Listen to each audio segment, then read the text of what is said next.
This is a video record of our trip to Oahu from August 5th to August 12th, 2021. This is part 2, which describes the second half of the trip from August 9th through August 12th. The pandemic had forced the price of rental cars up and their availability down. It was for this reason that we decided to only rent a car for 2 of the 7 days on Oahu. Today, August 9th, will be the first of those 2 days. We began this day with a hearty breakfast at the shore. After breakfast, we went down to the car rental office, which was conveniently located in the Hyatt. The only problem with this rental office was that it closed at 3 o'clock. Before we left, they explained how to return the car after 3, but the process was convoluted and laced with liability for me if not followed to the letter. I did the paperwork, and by 8:30 we were off in a black Chevrolet Impala to explore the island. As we drove towards the freeway, Robin noticed the condo building in which her Aunt Lucille and Uncle Herman had lived in the 1970s and 80s after moving from the mainland. From the Hyatt, we drove west about 4 miles to the National Memorial Cemetery of the Pacific, more commonly referred to as the Punch Bowl. The cemetery sits inside this extinct volcano and gets its nickname from the shape of the volcano. The Punch Bowl was created after World War II as the resting place for the military personnel killed during that conflict. It has subsequently been the burial place for military killed in Korea and Vietnam. We drove in and parked near this point. Then we walked from our car and up this incline. As you walk up the incline, you see numerous plaques placed there to honor specific military actions or groups.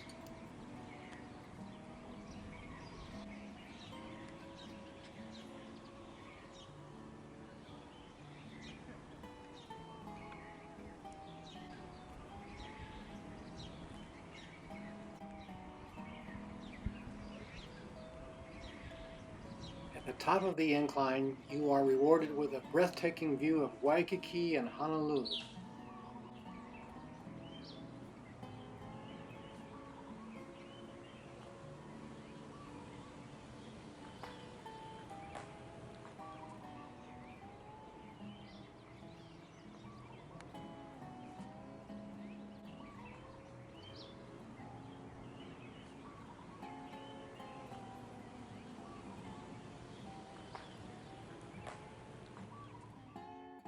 From here you can see the freeway we used to get to the Punch Bowl.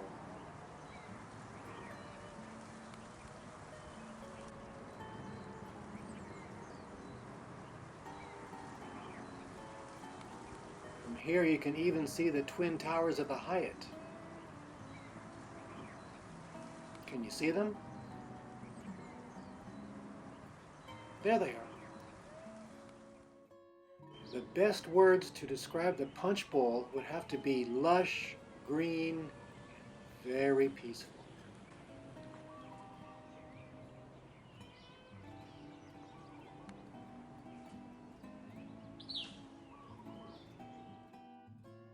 The most important part of the Punch Bowl is called the Court of Honor. Before reaching the court, there is a flagpole with a flag permanently at half-staff. As you walk towards the main section of the court, the first thing you see is this marble dedication.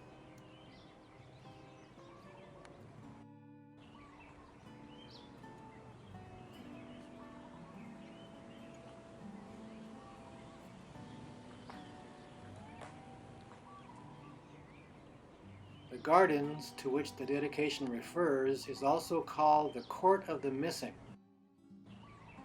This consists of 2 rows of large granite blocks on either side of the steps. The names of the military personnel whose remains were never found are carved upon those blocks. Walking up to the first landing and turning around, you can see the flagpole in the distance and the back of the dedication we just saw.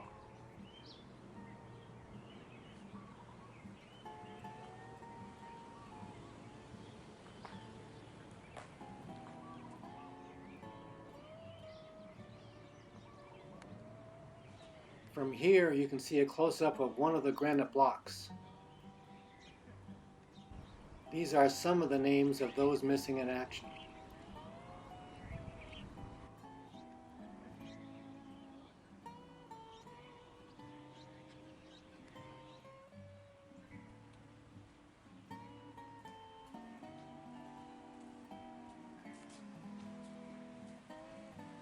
At the top of the stairs is the statue of Lady Liberty. We were told that she represents all the grieving mothers of America. She stands on the bow of a ship while holding a laurel branch. From the Court of Honor, we started back to our car.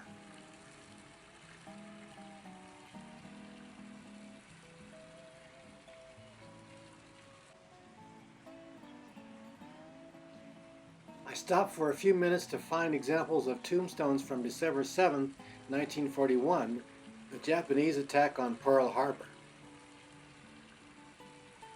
Many of the men killed on the battleships Arizona and Oklahoma that day were never identified.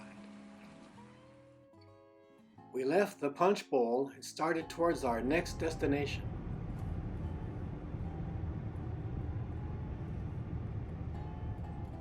We drove about 12 miles north and arrived at the Byodo Inn Temple. This is a replica of the 950-year-old Byodo Inn Temple in Uji, Japan. The replica was built in 1968.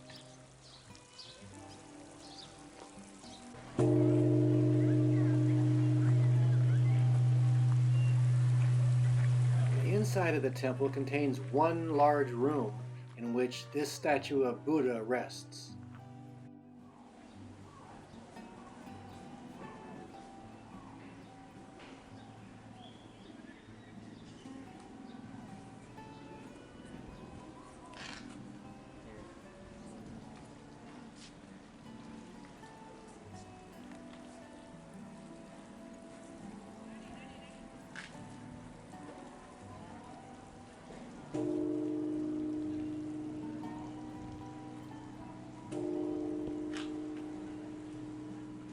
We have visited the Byodo Inn many times over the years and never tire of seeing the beauty of this idyllic place.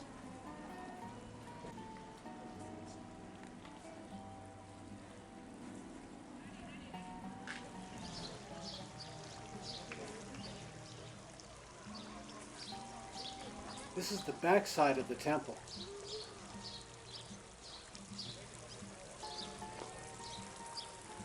To the left is the little gift shop which sells, among other things, bags of feed for the fish and the birds. It's really amazing that the fish are not fatter because people feed them all day. Of course, Robin always gets a couple of bags and enjoys watching the fish fight over her handfuls of feed. The fish are so hungry that they almost come out of the water to get some of the feed. The birds, on the other hand, are content to salvage whatever bits of feed that don't make it to the fish. Later, Robin tried her hand, wink wink, at feeding the birds. By this time you may have started to wonder what that bell sound is. Well, it's a bell located near the entrance that people can strike for good luck. Here is an unrehearsed example of the process.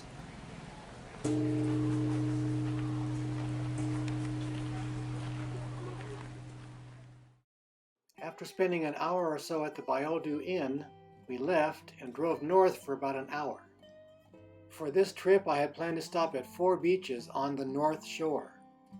The first was supposed to be Kavila Bay Beach, but because of a lack of street signs to indicate specific beaches, I took Robin to Kavila Beach by mistake. This was unfortunate because Kavila Bay Beach is prettier and cleaner than Kavila Beach. Well, as they say, live and learn.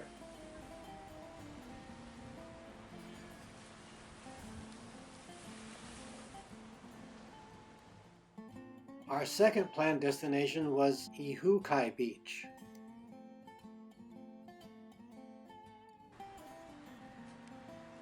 This was an excellent beach with a restroom and a shower.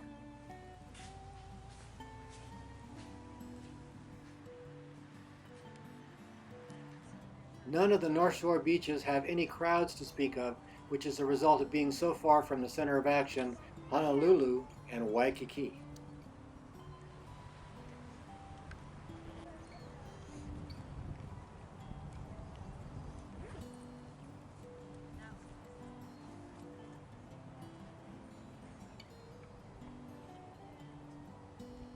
After Ihukai Beach, we drove a little further to Kiliki Beach. This was an absolutely gorgeous beach, and even though this was the North Shore, we were shocked that there were so few people enjoying it.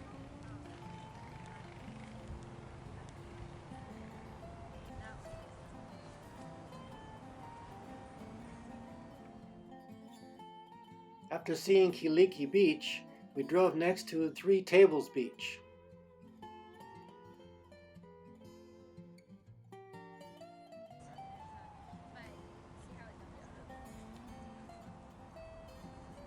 Compared with the other beaches, Three Tables was relatively small.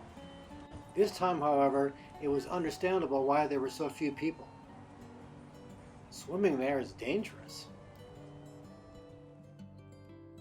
There was one more beach that we had intended to see, Laniakea Beach. That beach is famous for the sea turtles that come ashore there to sun themselves. We had been there once before and had seen turtles. Robin was adamant that she wanted to stop there again. But when we arrived, there was a traffic jam for a couple of miles in both directions. That, combined with the fact that all parking was spoken for, prevented me from stopping. It was like everyone on the island was trying to stop there. I was forced to bypass Laniakea and continue on to the little town of Haleiwa. Robin was extremely disappointed and upset. We hadn't had lunch, so we stopped at one of the nicer restaurants in Haleiwa called the Beach House. They were crowded and there would be a 1-hour wait to be seated. We were both too aggravated to wait, so we had lunch at the local McDonald's. A real downer. By this time it was after 3 o'clock, which meant that the car rental office was closed. I started to worry about the car return process. I knew the traffic on the freeway was going to be stop and go as we neared Honolulu, so I decided to take a shortcut that I had never taken before. Part of the shortcut went under the freeway for a couple of miles. Even though the traffic was lighter than it would have been on the freeway, and even though I navigated the shortcut successfully, the drive was still stressful. As planned, we stopped at the Ala Moana shopping center at the end of our drive. We parked, then we started into the mall, and I noticed a pain in my left foot. A quick stop revealed that the skin on one of my toes had been rubbed raw from walking on the sand that day. More stress. My limited mobility forced us to confine our shopping to this Hilo Hattie store where Robin bought Clark a shirt. Next, we couldn't find our car in the parking lot and had to walk around and around, which aggravated my hurt toe. More stress. We eventually found the car. I drove to the hotel, dropped off Robin, and went looking for a gas station. After I got gas, I checked my instructions for dropping off the car. I had to find a local parking structure and drive to the top floor. Then I had to walk down 3 floors where I found a key drop box. On the drop box was this comforting little message.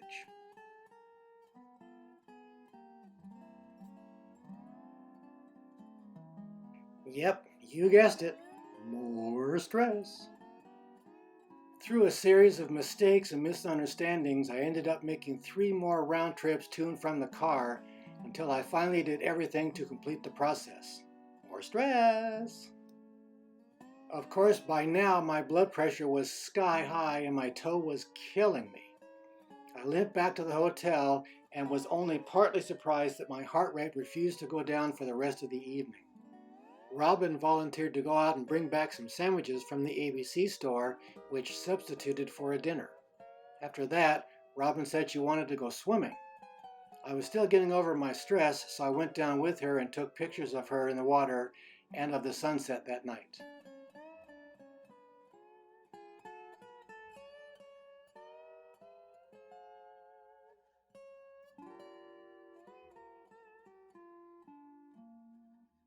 When we returned to the hotel, Robin was still upset about missing the turtles. So I told her that we could return for a second try in 2 days, which was our next planned car rental day. She instantly cheered up and we spent the rest of the evening in our room. The next day, August 10th, started quiet and peaceful with breakfast at the Shore restaurant. After the busy previous day and night, Robin and I needed some rest and relaxation. The hotel had beach chairs that we could borrow, so we took those down to the shaded area near the banyan tree outside the hotel and did some people watching.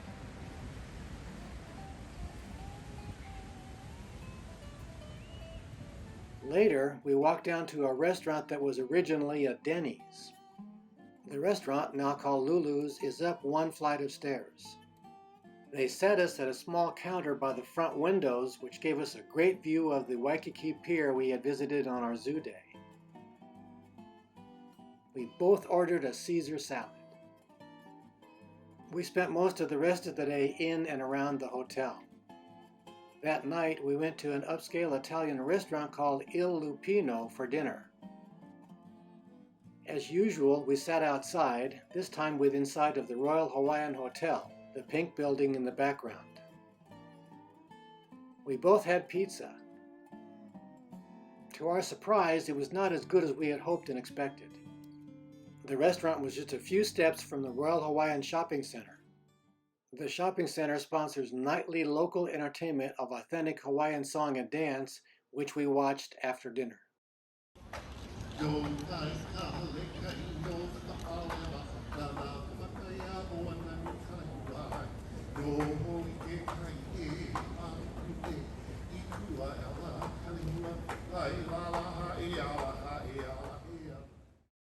Later, we returned to the Moana Surfrider Hotel and sat in rocking chairs on the porch before returning to the Hyatt. August 11th was the second and final day I had reserved a rental car. I had planned to drive us over to the east side of the island, aka the windward side, to explore its beaches. But, as I had promised Robin, today we would be retracing our journey from 2 days earlier so that she could visit Laniakea Beach, home of the sea turtles. This would give us the extra time to improvise, stopping at any location that looked promising and/or interesting. Unlike our other car excursion, Robin used this opportunity to take pictures of the scenery we traveled past driving up to the North Shore.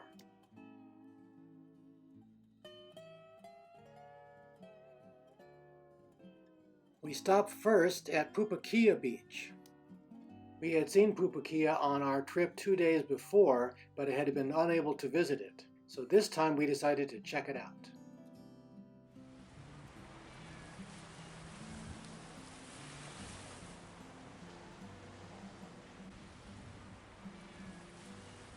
This was truly a tide pool paradise. By now it was lunchtime, so we stopped at this Foodland supermarket and bought ready-made sandwiches, drinks, and desserts. We continued driving until we reached Laniakea Beach, where we quickly found a place to park. We ate our lunch sitting in the car, then we walked to the beach.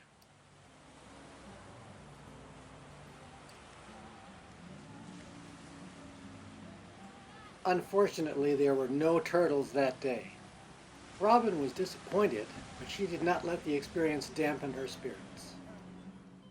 We started back to Honolulu, but before we returned the car, I had one more place that I wanted to take Robin. It was in the hills above Honolulu, less than 2 miles from the Punch Bowl. I would need 20 or more tries to pronounce the name, so I won't even try, but suffice it to say it is the most famous of the Oahu lookout points.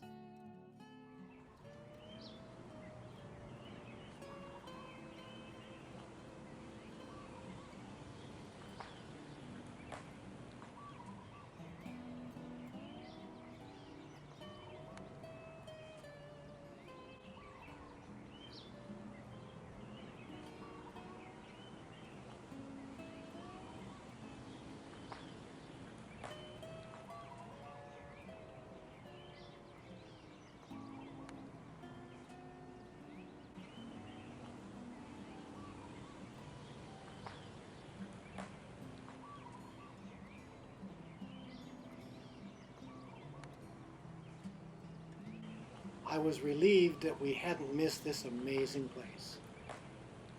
After we left the lookout, we drove back to our hotel, but this time we arrived before the rental garage closed, so there was no hassle in the process. For the final dinner of our trip, we decided on the Hard Rock Cafe. We chose to sit in the outside but covered part of the restaurant. I decided to go semi-healthy and have a steak salad, and Robin went all out with a hamburger. After dinner, we walked back to the Royal Hawaiian Shopping Center to take in the music and dance show again.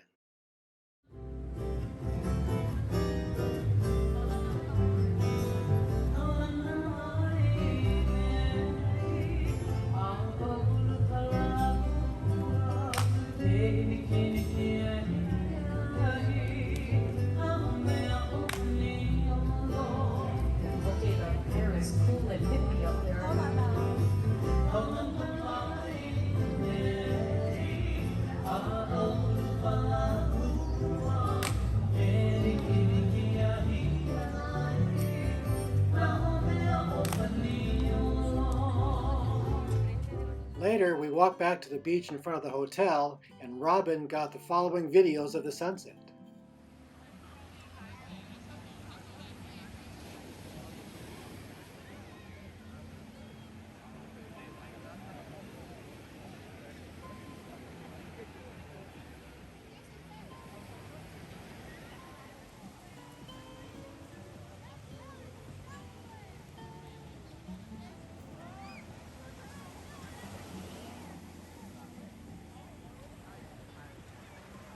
This little boat is called a catamaran.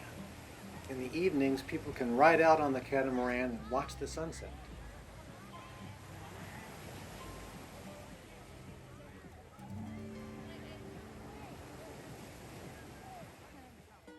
The next day, August 12th, we had to wake up at 5 o'clock because our flight back to LA left at 8 o'clock in the morning. The shore restaurant didn't open until 6 o'clock, so we were not able to get breakfast before we left. At 6 o'clock, we took our luggage downstairs and caught a taxi in front of the Hyatt. It only took about 40 minutes and cost $39. After checking in, we went to the boarding area, but for the first half an hour, we were the only ones there. We boarded our plane, which left right on time. The flight took us over Maui before heading out over the ocean. A little over 5 hours later, we caught our first sight of land, but oddly, it was Oxnard, which is 50 miles northwest of LAX. I couldn't imagine why we had been directed so far out of our way. About 15 minutes later, I started to see LA landmarks. This is the newly constructed SoFi Stadium, named after a finance company of the same name. For the next few minutes, it was just a matter of making the necessary turns to line up for a landing at LAX.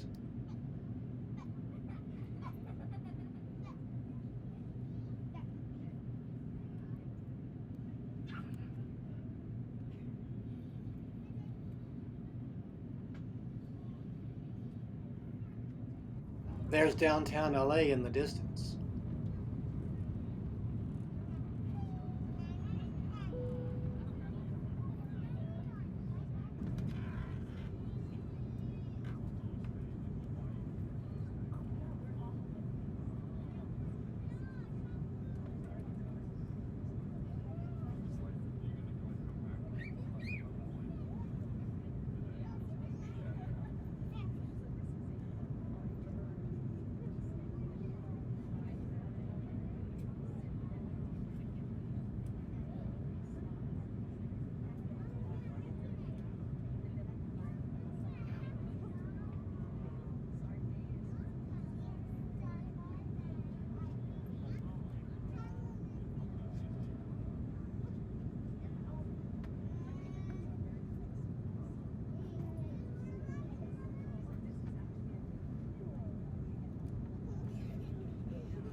Now here comes the smoothest landing that I've ever experienced.